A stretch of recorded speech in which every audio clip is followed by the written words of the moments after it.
புத்தளத்தில் இருந்து நான் இன்றைக்கு நுவரெலியாவுக்கு பயணம் செய்கிறேன், அதையும் போடுறான்.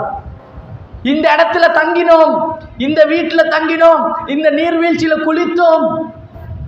முஸ்லிம் குடும்பங்களுடைய நிலைமை சகோதரர்களே, காலையில எழும்பினால் இறைவனை ஞாபகப்படுத்தினோமா, குர்ஆன்ல இருந்து ஒரு 2 பக்கத்தையாவது ஓதினோமா, இன்றைய தினத்தில் ஆக குறைஞ்சது தூங்கி எழும்பி ஓத வேண்டிய துஆவையாவது ஓதினோமா, கேள்விக்குறி. ஆனால் நடப்பவைகள் எல்லாம் சமூக ஊடகங்கள்ல பதியப்படுது. சில பேர் நம்மை பார்த்து சந்தோஷப்படலாம், பல பேர் நம்மை பார்த்து பொறாமைப்படுவார்கள். அல்லாஹ்வுடைய தூதர் கண்ணூர் உண்மையானது என்று சொல்லிட்டாங்களே, அதுல இருந்து பாதுகாப்பு பெறுவதற்கு துஆவையும் சொல்லி இருக்கிறாங்களே, நாமே அதற்கு வாய்ப்பை ஏற்படுத்தி கொடுக்கிறோம். நாங்களே போட்டு அவங்க நம் மீது பொறாமைப்படுவதற்கு சந்தர்ப்பத்தையும் அமைச்சு கொடுக்கிறோம்.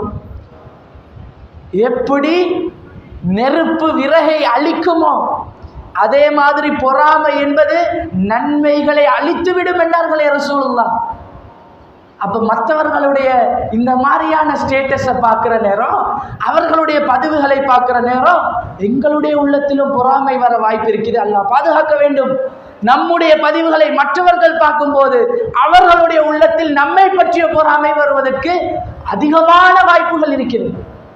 அப்ப நாம் ஏன் இறைவனை புகழ்ந்து அல்லாஹ்வுக்கு நன்றி செலுத்திவிட்டு அடக்கமாக ஒழுக்கமாக நமக்கு ரப்பு தந்ததை நம்மோடு வைத்துக் கொள்ளாமல் மற்றவர்களுக்கு எல்லாம் சொல்றதில்லை? என்ன பயன், என்ன நலவு? இதற்கு பதிலாக சகோதரர்களே, பெரியவர்களே, உங்க வீட்டில் உள்ள பிள்ளைகளுக்கும் சொல்லிக் கொடுங்க, பெண்களுக்கும் சொல்லிக் கொடுங்க. இந்த வாகனம் வாங்கினால் ஸ்டேட்டஸ்ல போடுவதை விட்டுவிட்டு, வீட்டில் சமைக்கக்கூடிய உணவுகளை ஸ்டேட்டஸ்ல போடுவதை விட்டுவிட்டு இதையும் நல்ல முறையில் பயன்படுத்தலாம். காலையில எழும்பி ஒரு குர்ஆனுடைய வசனத்தை தேடி எடுத்து அதை போடுங்க, அதை போடுங்க ஸ்டேட்டஸுக்கு. உங்கள் மூலம் குர்ஆனையே தொடாத ஒருத்தர் ஒரு வசனத்தையாவது அன்றைக்கு நீங்க போட்ட ஸ்டேட்டஸ் மூலமாக பார்க்கிறதுக்கு நீங்க வாய்ப்பை ஏற்படுத்தி கொடுக்குறீங்க. ஒரு நல்ல பயானை எடுத்து உங்களுடைய இதுல ஷேர் பண்ணுங்க. உங்கள் மூலமாக இறைவனின் ஞாபகமே இல்லாமல் அந்த நாளை கழித்த ஒருத்தர் இந்த ஒரு சின்ன பயானை கேட்டுட்டு அவருடைய நாளை அல்லாஹ்வுக்கு பொருத்தமான நாளாக மாற்றுவதற்கு பல வாய்ப்புகள் இருக்கிறது. இதிலையும் ரொம்ப குறிப்பாக என்ன தெரியுமா சகோதரர்களே, நான் அதிகமாக கண்டது, குறிப்பாக இளைஞர்கள் மத்தியிலையும் பெண்கள் மத்தியிலையும் ஏதாவது ஒரு பிரச்சனை வந்துட்டேன்னா, ஏதாவது ஒரு கவலை வந்துட்டேன்னா, முஸ்லிம் என்றா யார்கிட்ட போகணும், யாரின் உதவியை நாடணும்? ரப்பிடத்திலே மீளணும். எனக்கு ஒரு கவலையா, நிம்மதி இல்லையா, பிரச்சனையா, அல்லாஹ்விடத்துல போகணும். இன்றைக்கு ஒரு கணவன் மனைவிக்கு இடையில பிரச்சனையா, கணவன் பேய்த்துருவார், மனைவி அந்த சோகத்தை தாங்க முடியாமல் என்ன பண்றாங்க தெரியுமா? இது பல குடும்பங்கள்ல நடக்கிறத பார்க்கிறோம். அந்த வாட்ஸ்அப்ல அல்லது ஃபேஸ்புக்ல ஸ்டேட்டஸ்ல கவலையான ஒரு முகத்தை போட்டுருவாங்க. இதை 100-200 பேர் பார்ப்பாங்க. அதுக்கு சில பேர் அதை பார்த்துட்டு என்ன கவலை உங்களுக்கு, ஏன் சோகமாக இருக்கிறீங்க, அல்லது ஐ எம் சேட், நான் ரொம்ப கவலையில இருக்கிறேன், ஐ எம் அலோன், நான் தனிமையில இருக்கிறேன், ஸ்டேட்டஸ்ல போடுறாங்க. பாக்குறீங்களா இல்லையா? இன்றைக்கு இளைஞர்களுக்கு மத்தியில, யுவதிகளுக்கு மத்தியில ரொம்ப அதிகமாக இப்போ யாரெல்லாம் உங்க ஸ்டேட்டஸ பாக்குறாங்களோ அவங்க என்ன உங்களுக்கு கவலை, யாரோ அனுப்புறான், என்ன பிரச்சனை, அல்லாஹ் லேசாக்கட்டும்.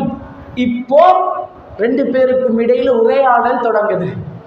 இல்லை இப்படித்தான் கொஞ்சம் இது அப்படியா, இப்படி தொடங்கி காலப்போக்கில் தப்பான உறவாக மாறி குடும்பமே பிளவுபடுற அளவுக்கு இந்த ஒரு ஸ்டேட்டஸ் காரணமாக அமைஞ்சிருக்கிறது. ஹராமான ஆண் பெண் தொடர்புகள் உருவாகுவதற்கு இந்த ஒரு கவலையான முகத்தை போட்டது மிகப்பெரிய காரணமாக அமையுது. நான் தனியே உங்களோட கண்டெக்ஸ்ட்ல உள்ள அத்தனை பேரும் பார்ப்பதற்காக ஐ எம் அலோன் என்று போடுறார்கள், ஐ எம் சேட் என்று போடுறார்கள், அல்லது ரொம்ப சந்தோஷமா இருந்தா அல்ஹம்துலில்லாஹ் வெரி ஹாப்பி என்று போடுறாங்க. எதுக்கு? 1000 பேர் பார்க்கிறதுக்கு நீ சந்தோஷமாக இருக்கிறாய் என்பதை ஏன் சொல்லணும்?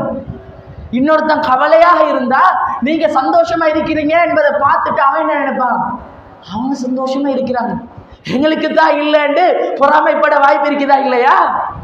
சரி, அல்லது அனுதாபத்தின் பேரில் என்ன கவலை என்ன சந்தோஷம் என்று நிறைய பேர் கேட்பாங்க. நாம அதுக்கு பதில் கொடுக்க இது ஹராமான தொடர்புகளை உருவாக்குவதற்கு பல வாய்ப்புகள் இருக்கிறதா இல்லையா? அப்போ ஒரு முஃமின் என்ன பண்ணணும்? கவலையா, கஷ்டமா, பிரச்சனையா? 13வது அத்தியாயம் சூரா அர்-ரஅத் 28வது வசனம் ரப்புல் ஆலமீன் அழகாக சொல்லி காட்டுகிறான். அலா, தெரிந்து கொள்ளுங்கள், பிதிக்ரில்லாஹி தத்மஇன்னுல் குலூப், அறிந்து கொள்ளுங்கள், அல்லாஹ்வை ஞாபகப்படுத்துவதன் மூலம்தான் உள்ளங்கள் அமைதி பெறுகிறது. இந்த வார்த்தையவே மறந்துட்டு இறைவனையே மறந்துட்டு உள்ளத்துக்கு அமைதி வேணுமா? 10 நிமிஷத்துக்கு ஃபேஸ்புக்கை பார்த்தா மற்றதெல்லாம் மறக்குது, மனசுக்கு அமைதி கிடைக்குது என்று முஸ்லிம்கள் பேசுகிறார்கள். அல்லாஹ் பாதுகாக்கணும். சரி, யூடியூப்ல போய் ஒரு ஜோக் வீடியோ, ஒரு நகைச்சுவை வீடியோவை பார்த்தால் கவலைகள் எல்லாம் பறந்து போகிறது. முஸ்லிம்கள் பேசுகிறார்கள். நம்முடைய வேதம் அலா பிதிக்ரில்லாஹி தத்மஇன்னுல் குலூப், இறைவனை ஞாபகப்படுத்துவதில் தான், அல்லாஹ்வை நினைவு கூர்வதில் தான் உள்ளம் அமைதி பெறுகிறது என்று ரப்பு சொல்லுகிறார். நமக்கு யூடியூப்ல தான் மனசு அமைதி பெறுதா? நமக்கு ஃபேஸ்புக் வீடியோவை பார்த்தா தான் மனசுக்கு ரிலாக்ஸா இருக்குதா? அப்ப நம்முடைய குடும்பம் எதை நோக்கி போய் கொண்டிருக்கிறது?